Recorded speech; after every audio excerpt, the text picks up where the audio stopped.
شخص آیا، دستے ادب کو جوڑ کر عرض کرنے لگا کہ یا علی، ہمیں کیسے پتہ چلے کہ اللہ ہم سے ناراض ہے یا راضی؟ بس یہ کہنا تھا تو امام علیہ السلام نے فرمایا، اے شخص، یاد رکھنا، اللہ نے زکوٰۃ اس لیے واجب کی تاکہ انسان اللہ کے بندوں کے لیے رزق اور خوشحالی کا سبب بنے۔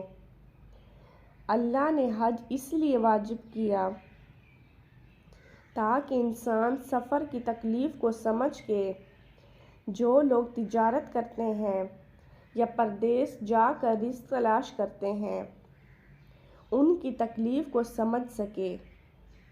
اللہ نے روزہ اس لیے واجب کیا کہ انسان بھوک کی تڑپ کو سمجھ سکے، اور جو انسان مشکل سے دن میں ایک وقت کا کھانا کھاتے ہیں اس کی بھوک کو سمجھ کے اس کی مدد کر سکے۔ اللہ نے نماز اس لیے واجب کی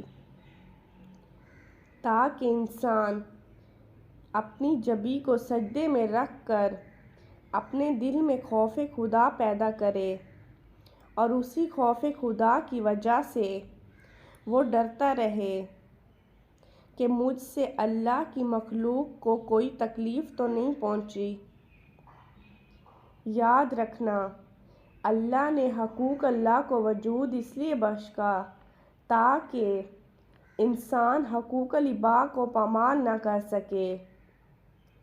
اے شخص، اگر کوئی انسان یہ سمجھنا چاہتا ہے کہ اللہ اس سے راضی ہے یا ناراض تو وہ خود سے یہ سوال کرے۔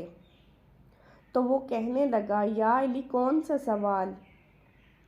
امام علیہ السلام نے فرمایا، اپنے آپ سے یہ سوال کرے کہ اس کے دل میں اللہ کی مخلوق کے لیے احساس ہے یا نہیں، اللہ کی مخلوق کے لیے احترام ہے یا نہیں۔